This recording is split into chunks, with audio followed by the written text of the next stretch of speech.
5 hours later, I'm still in the parking lot when they come back.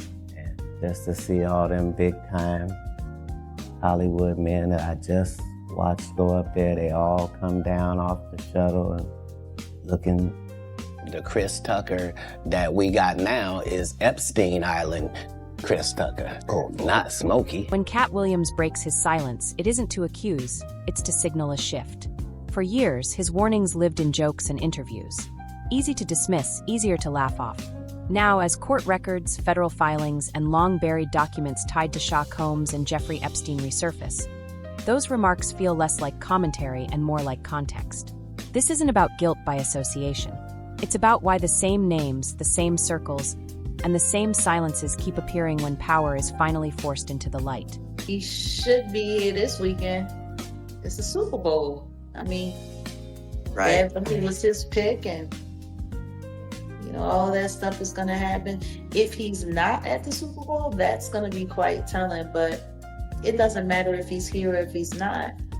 Right now, there's an entire machine that is working to try to find a way to salvage his image. Just to kind of just go ahead and get started with it, Jack. 2026. First of all, this new year has been, the world's on fire. As much ice as we've seen, the world is literally on fire, and I mean, from the entertainment to, of course, overseas, the wars, and how everything going on mentally. You broke up a little bit. I missed what you just said. How's your mental for the top of the year so far? Mental? Yeah, let's start with your mental. I'm fine. Mentally, I see. This is the thing. I have a hard time anytime anybody asks me about my mental, because I've had so many people work so hard to try to make me crazy or say that I'm crazy or put white warrants on me and put me in hospitals. Or have to sit down and do, multiple psych evaluations. So how is my mental doing? My mental's doing great. I'm fine. I think for me, it's frustration, and not even frustration. I can't call it frustration, because that would require me to have some emotional attachment to all of this bullshit that's going on, and I really don't. I have no emotional attachment to this at all. I am, what's the word? I'm bored. When Katt Williams breaks silence, it does not sound like revelation. It sounds like timing. For years, he positioned himself outside the industry's approval economy, using humor to gesture at power without naming it directly. That distance now matters, because jokes once dismissed as noise sit uncomfortably close to official scrutiny. The implication is not that comedy predicts crimes, but that outsiders often notice pressure shifts first. If humor can register stress fractures before institutions do, what else do we ignore until it becomes unavoidable? Chaz wins. Don't let other people tell you anything else. Chaz was solid as they get. So all these people, you hear somebody on the internet talking about, I had to go step to Chaz. Niggas wasn't step to Chaz with all. So don't believe that bullshit. You understand? When you hear somebody talk about black hands kept New Yorkers safe. I'm telling you, when New Yorkers went out and they had issues and problems, they could call Chaz. Chaz would call a friend and call a friend or do whatever. And that person, if they had their problem, that situation would be eliminated, because Chaz's voice, went all around the country. I traveled with this man. I held down the door at all his parties. You understand? Me, JP, few other guys, you understand? We held down the parties at all. My Slick and the family crew, me, Slick and them, they didn't travel. Slick wasn't getting on the plane like that. But anything that was drivable, we was there. Story right here, I'm just letting y'all know, it plays a part on who I am, because I'm writing this, I'm talking about this because I'm writing about this in the book right now. Yo, this third book is so incredible that, I mean, like, it's heartfelt. You know what I'm saying? People is going to love it. My counterpart is on her way back down here. That's Miss Pleasant. And we're going to do a car chronicles. When y'all heard about the story that Tupac had Jay-Z scared to come out of his hotel room, that phone call was made to Chaz. Chaz made that phone call to Big D and Eric Beanham. Eric Beanham made that phone call to Suge on behalf of Chaz. Because Dame Dash and them had called Chaz. And what happened? Jay-Z was able to perform. The legal focus on Sean Combs reframes celebrity as infrastructure rather than personality. Allegations describe systems, money, access, leverage operating with discipline and repetition, not chaos. In that context, fame is no longer just visibility. It is insulation. The implications extend beyond one defendant to the ecosystem that normalized proximity without questions. If influence operates like an enterprise, who benefits from its stability? And who bears the cost when it collapses? I ain't gonna speak on it, but... But what? I was but nothing. Because you ain't gonna speak on your friend, don't speak on my shit. Okay. And I ain't gonna tell it. Because you know I know, that you know that I know, that I know that you know, that I know what you know. Don't play yourself, all right? All right. So now, what I'm trying to get y'all to see and what I'm trying to get y'all to say, I didn't lie. And I told y'all this nigga was messing with young girls. Yeah, he was.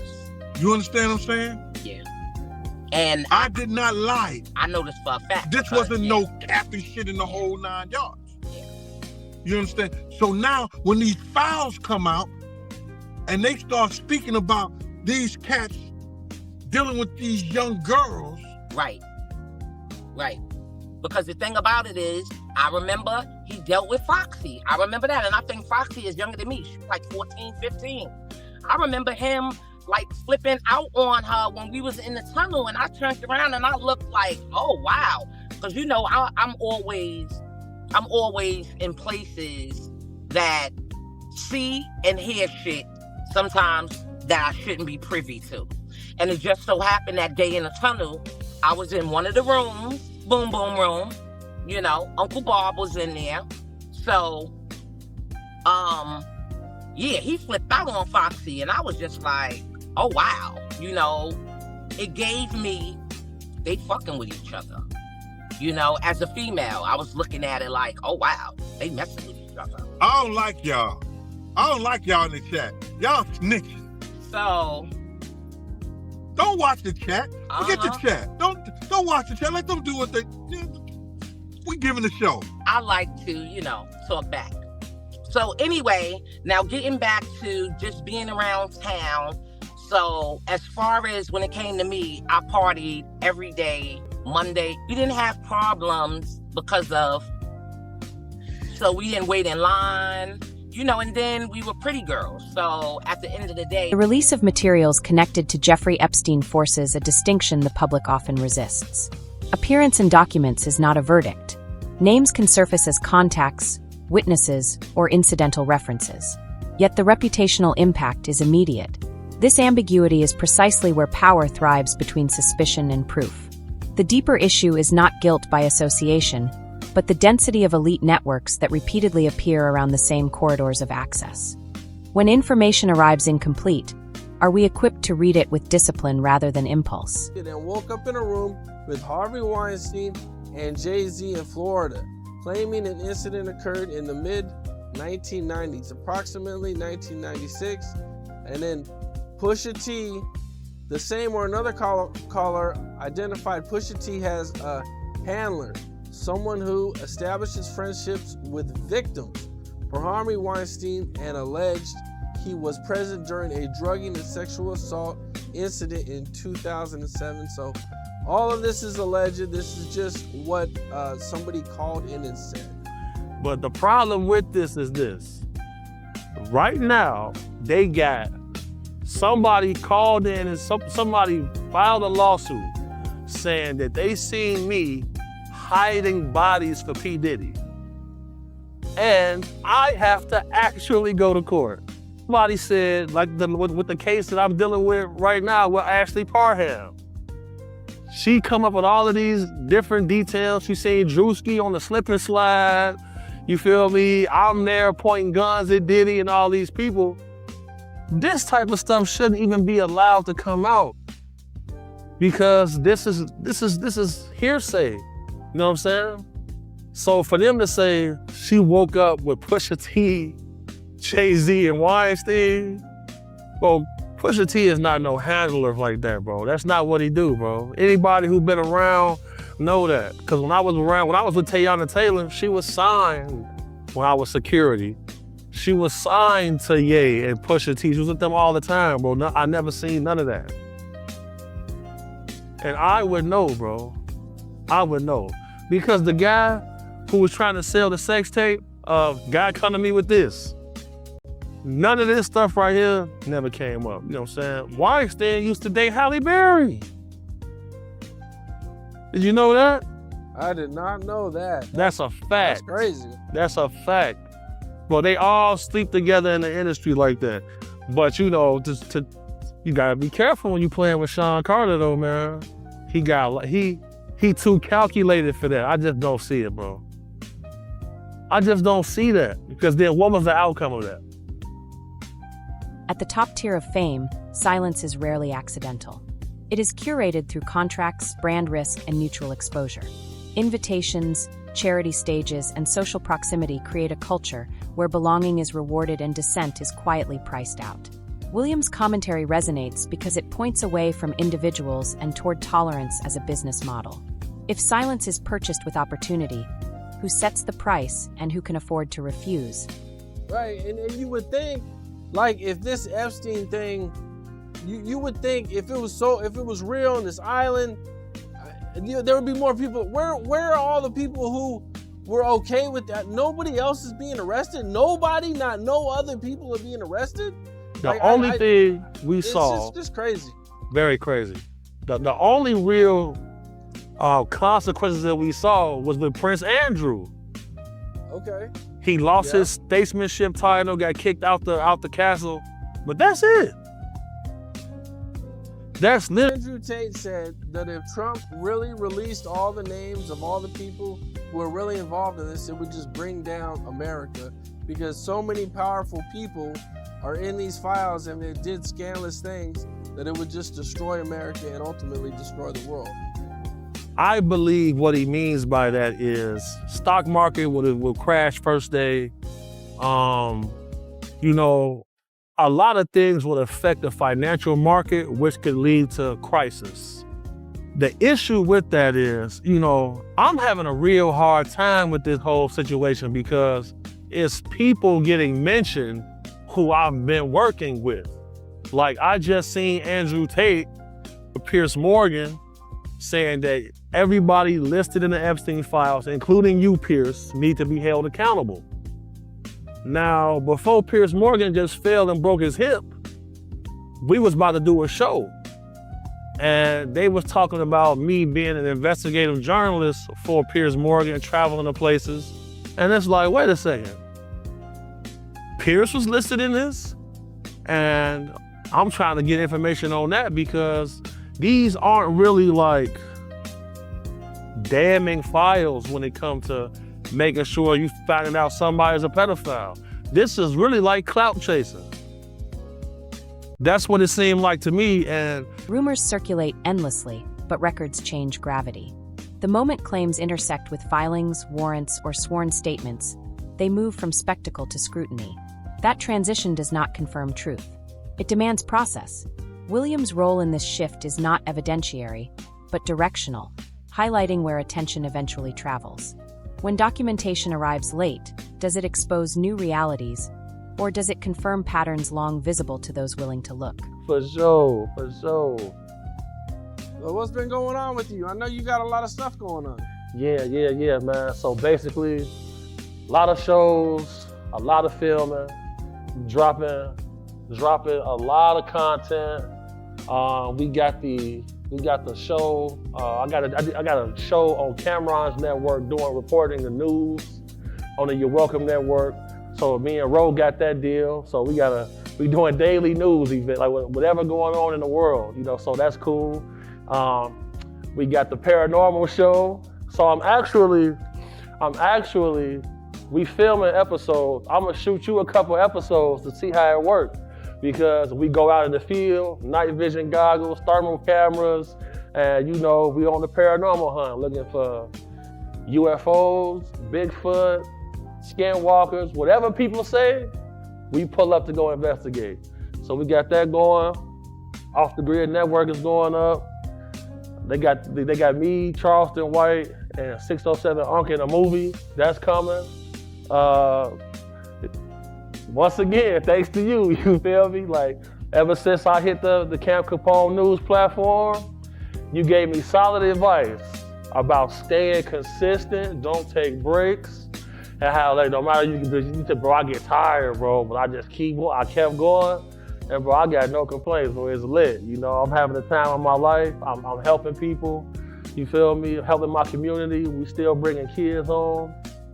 It's going down, Cam. It's going down. Man, that's what's up, man. I'm really glad to hear that you kept going, you kept pushing. It's rough business, man, if you don't work, man. It really is, Cam.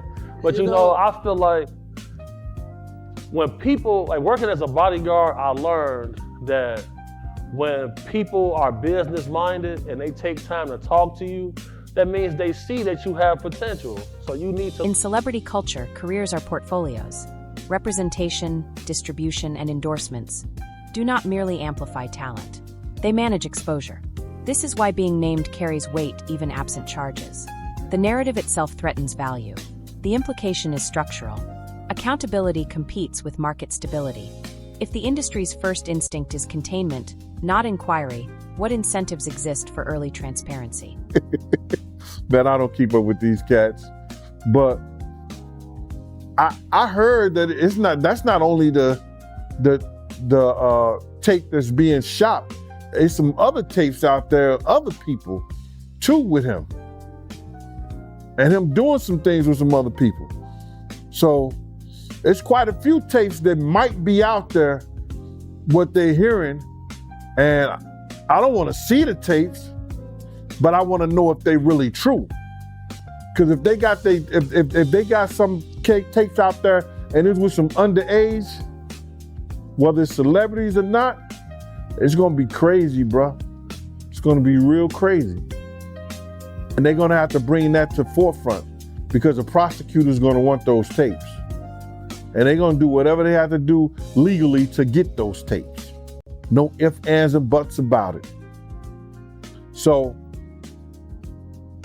we just better hope for his sake, that that's just a bunch of bull crap. But then there's lawyers out there saying, yeah, the tape does exist. Lawyers got on television to say the tapes exist. I don't really know or trust that, because they was trying to say he had a tape with one of the bodyguards and this lady that came out. So we don't know what to think until we actually see that and we get that version. You remember we had that bootleg version of R. Kelly tape? Yeah, I remember that. They don't even bootleg. They don't even bootleg no more, man. So it's gonna be hard to figure it out if it does exist. Do you believe the guy in the tape is white? If he's bigger than Diddy and he's not none of the names that I said, probably so. But then they say he was young too. Yeah, they say he was young. Let me get his name right. I hope it ain't the Bieber. I hope it's not the Bieber. That's a good one. It might be him. Focusing solely on famous faces obscures the quieter question of institutional responsibility. Enterprises, labels, networks, and sponsors provide continuity while rumors circulate, often until legal force intervenes. Patterns across cases suggest that influence moves through channels designed to resist interruption. If institutions profit from proximity to power, do they ever self-correct or only comply when compelled? Gene Deal, let's get right into it. Diddy, he got indicted. You called it, man. A few weeks ago, you was on the platform and you said that he was going to get arrested in September. Yeah, man. Anybody who in law enforcement or people know the law, when Homeland Security ran up into his house, people will tell you, or people knew that it was just a matter of time that they was going to indict him and bring him in to see the judge, bro. It was just a matter of time. I just figured out with the grand jury and their different sessions and stuff like that, and then what one of the witnesses told me, I just figured it out that it was going to be around September that they were going to bring him in, bro.